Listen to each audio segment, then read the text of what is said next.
Olá, meu povo. Eu sou o Fernando Merado Cavalcante, aluno da classe de vocês, recém-ingressante também. Eu só estou aqui para talvez auxiliá-los em questão à matéria de biologia, porque muitas pessoas eu perguntei se gostariam de algum auxílio, e aqui estou eu para talvez tentar ajudá-los. Vamos lá, eu vou falar agora um pouquinho de histotecnologia, porque eu vou falar sobre células e muitas outras coisas, né? E eu vou passar brevemente por isso aqui, eu não vou falar muito, tá? Né? Citologia basicamente significa estudo da célula, né? E célula, por sua vez, se chama cavidade. E vamos lá. Eu vou passar meio rapidinho aqui. Se vocês quiserem pesquisar mais com calma, vocês podem encontrar isso em outros lugares, tá? Mas eu vou passar um pouquinho rapidinho para vocês verem, né? Basicamente, a célula procariótica é mais simples, né? Aqui eu estou falando das células, existem dois tipos de célula, que é a célula procariótica e a eucariótica. A procariótica, procarionte, significa primitivo, e eucariótica significa verdadeira carioteca. A gente daqui a pouco vai saber o que significa carioteca, tá bom? Essa carioteca verdadeira, digamos assim. Tipos básicos de célula. O padrão celular que todas têm, todas, sempre tem membrana plasmática, tem ribossomos, tem o citoplasma e o material genético. Ok? É isso. Célula procarionte, a primeira. Quase e carionte núcleo. Possui apenas o básico, bactérias e cianobactérias. Tem arqueobactérias também, né? Mas vamos lá. É um tipo de cianobactéria, se não me engano, mas eu me esqueci. Célula eucarionte. É o eu verdadeiro, cário, núcleo verdadeiro. Elas dividem em animais e vegetais. Né? Pensei que tinha alguma coisa ali, não tinha. Estruturas. Agora, elas têm outras coisas, além do que está dito aqui. Elas possuem lisossomo, centríolos, mitocôndrias, o complexo de Golgi, retículo endoplasmático rugoso, retículo endoplasmático liso, e por aí vai. Não quer dizer que essa aqui seja mais evoluída que a outra, tá? A questão é que, basicamente, essa aqui possui um nível de complexidade maior. E ser complexo não necessariamente quer dizer melhor ou mais evoluído, ok? Vamos lá. Vou falar agora dos envoltórios nucleares, que é basicamente várias camadinhas que tem na nossa célula, né? Vários tecidinhos, por aí vai. Vou falar primeiro da membrana plasmática, a professora falou muito, né? Essa aqui é o modelo do mosaico fluido, que é a chamada bicamada fosfolipídica, ok? Ela tem ela é característica, ela é feita de lipoproteínas, tá? Lipoproteica, chamada bicamada fosfolipídica. Ela tem proteínas integrais, que é quando está totalmente entre uma e a outra, né? Ela deposita externa, proteína periférica, que é quando ela não está nem um pouquinho para fora, um pouquinho para dentro, dependendo. O interior, é interessante falar isso, né? O interior da célula, o interior é apolar e o exterior é polar, ok? O fosfato, ele é polar, tá? Bom saber disso. Por que é bom saber disso? Porque a fisiologia da membrana plasmática, aqui não tá dando, acho que para ver tão bem, né? Putz, que tristeza. Que tristeza, que tristeza. Deixa eu ver se eu consigo abrir essa imagem em algum lugar. Full screen? Eu não vou conseguir, não. Que tristeza. Mas tá, os íons não conseguem passar facilmente pela membrana. A glicose e a sacarose também não conseguem passar facilmente por essa camada fosfolipídica. A água, uma coisa fundamental para nossas vidas, ela não consegue passar facilmente pela nossa camada fosfolipídica facilmente. Agora, moléculas hidrofóbicas passam, nossa, rasgando, facinho aqui, pô. Porque imagina que é como se fosse aqui um impermeabilizante, entendeu? Coisas que são polares não vão conseguir entrar facilmente, coisas que são polares vão conseguir, apolares vão conseguir entrar facilmente, entendeu? O vírus, inclusive, para ele entrar é bem facinho, digamos assim, né? Ele chega aqui, dá um salve, uma bolinha, né? Que ele tem uma estrutura de lipoproteínas também.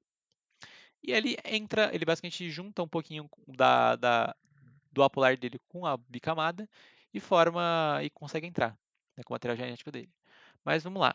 Como é que essa água entra? Ela simples. Lembra que eu tinha falado da proteína integral? Então, existe uma proteína que chama aquaporina. Essa aquaporina que providencia isso para nós. Transporte passivo. Aí eu vou falar agora de transporte passivo. A professora não chegou a falar tanto disso, tá? Por isso que eu vou falar um pouquinho mais rápido. Transporte passivo de substância é quando a gente não gasta energia para as coisas acontecerem. Entendeu? Sabe, tipo, quando você. Quando você. Pô, Liquidificador, vai, vou dar um melhor exemplo desse. Quando você. Não, liquidificador também não é uma boa, porque você vai gastar energia, né? Tá sacado, deixa eu pensar. Vamos lá.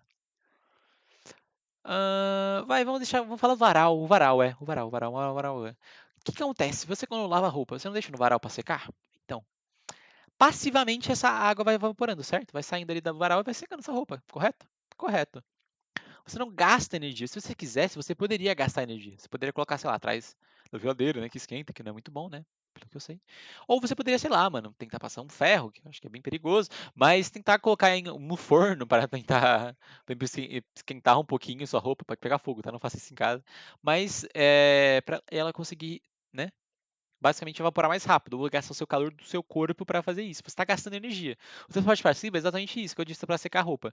Você é o transporte, mas no caso daqui é transporte de partículas e substâncias de maneira que não gaste energia.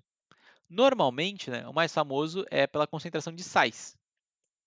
Né? Sais, eu vou dizer que são essas substâncias que estão dissolvidas na água, tá? Aí o ambiente hipotônico, existe um ambiente hipotônico, isotônico e hipertônico. A tendência é sempre tentar equilibrar o meio. Se você coloca sal na água, vai sempre tentar, eu disse na outra aula, né, o exemplo do tangue. A coisa vai se espalhar, entendeu? Para todos os lugares. Alguns lugares vão ficar mais concentrados, mas automaticamente vai se espalhar. Isso é o transporte passivo, por exemplo. No nosso caso, do nosso corpo, ele utiliza essa água para e aqui tem um xizinho de sais que eu tenho que levar, eu vou usar a água para levar para mim. Quando a gente toma água, por exemplo, quer dizer, quando a gente toma sal e água, a gente força para empurrir um pouquinho, né? Porque o sal ele puxa a água, ele puxa muita água. Então quando você come muito sal, muito sal, muito sal, muito sal, muito sal, ele puxa aquela água. Por isso que normalmente sal era usado para fazer com que a carne e as coisas não estragassem, porque ele puxa a água e a água é uma coisa para proliferar vivos, seres vivos e apodrecer a carne, por aí vai. Basicamente, resumindo, o sal ele puxa a água. Normalmente é isso, tá? Não é o contrário, não é a água que puxa o sal, é o sal que puxa a água. Vamos lá. Tem o fenômeno da difusão, que eu disse que é o do Tang. Tem a osmose, que é quando você usa a água, né, para você passar esses solutos, né, que são esses salzinhos, que você vai, querendo ou não, usar o sal ainda para, né, fazer esse transporte, digamos assim, porque você está transportando água, só que essa água é transportada por causa do sal, entendeu? Mas é isso. Isso normalmente acontece nas plantas também, né? Quando vai abrir o estômago e fechar, né? A bomba que tem lá só de potássio, se eu não me engano. Não. É. Para abrir e fechar, mas isso a gente vai ver bem mais pra frente em biologia quando vocês estiverem prontos. Né? Bom, vamos lá. Aqui vai ter uns detalhes, eu não vou falar muito, tá? Transporte ativo é quando você gasta energia, né? E primária, quando seu objetivo é fazer isso, e transporte secundário é quando sem querer você transporta, sabe? Tipo, você não quer bater o dedinho na parede e tal, às vezes, mas. Mas você não quer. Eu não sei como explicar isso. Eu não vou pensar muito bem, mas basicamente quando você não quer gastar, aí você acontece, né? Com o transporte secundário.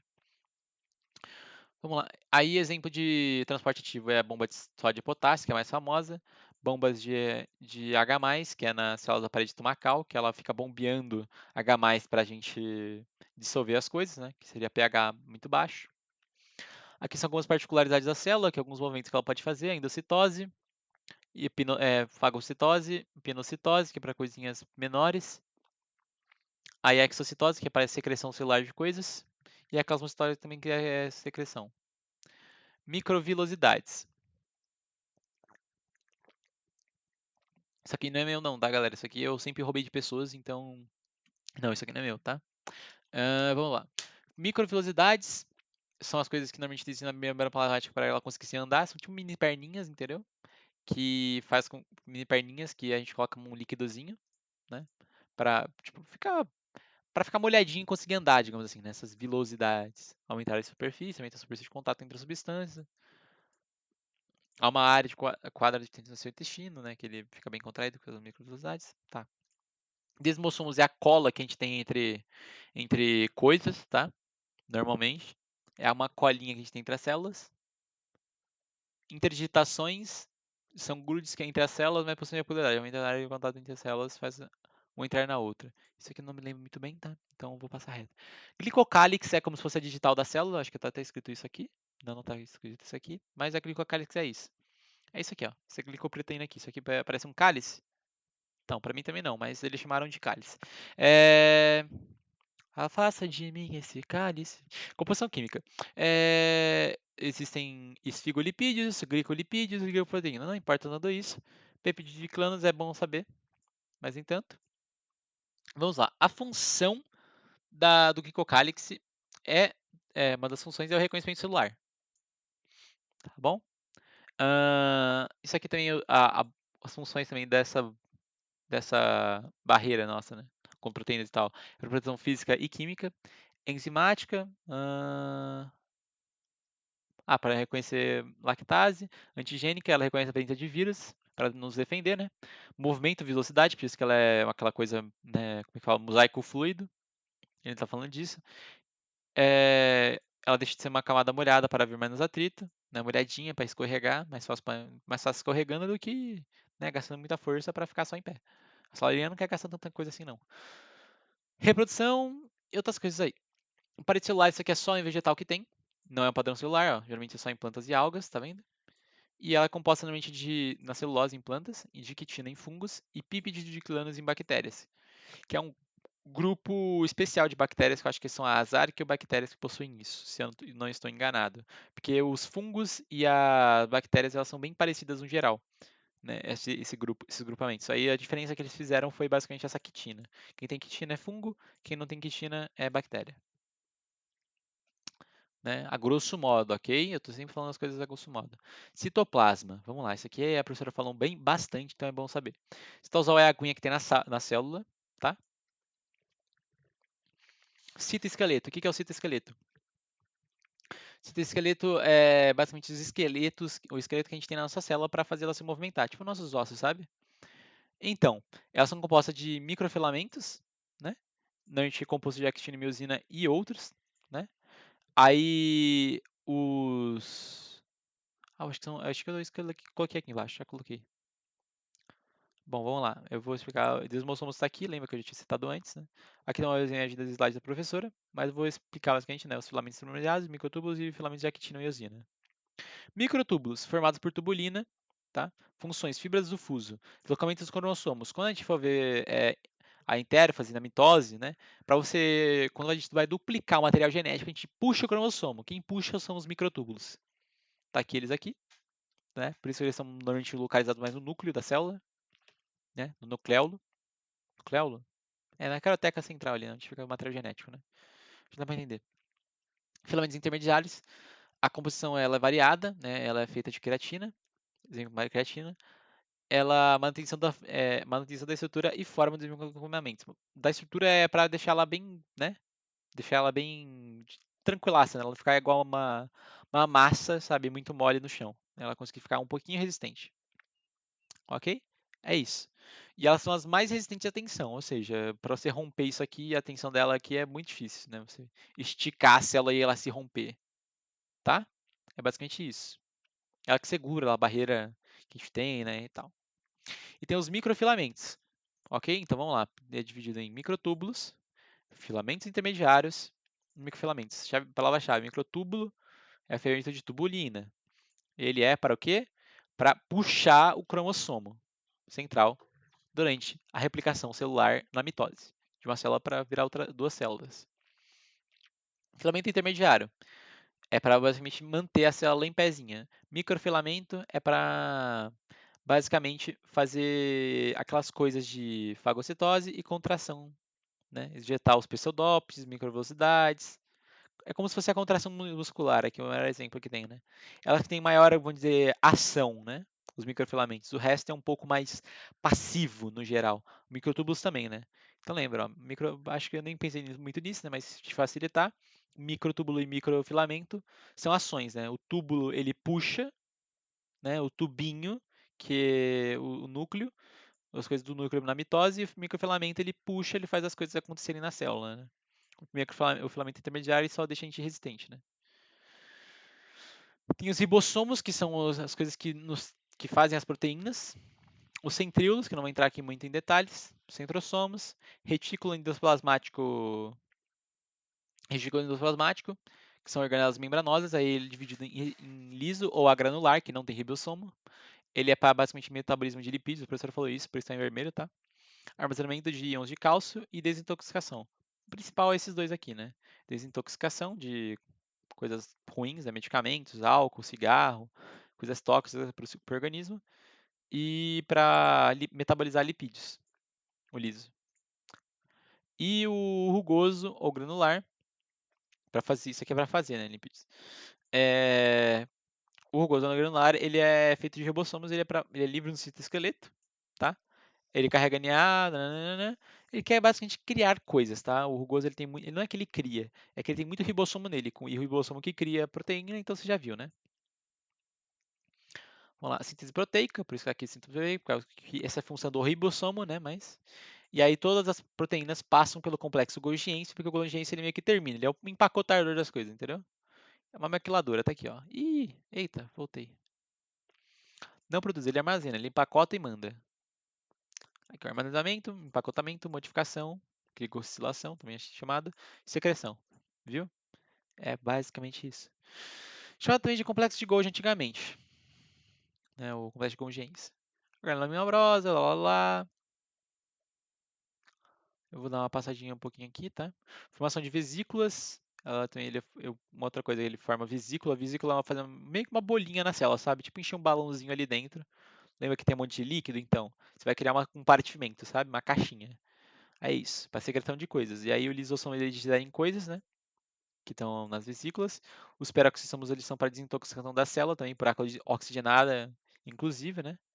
Eu não vou entrar no critério de quando as pessoas machucam normalmente a mão, as pessoas falam para passar água oxigenada.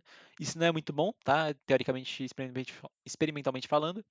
É melhor você colocar outras coisas para limpar. Fagomoplastos.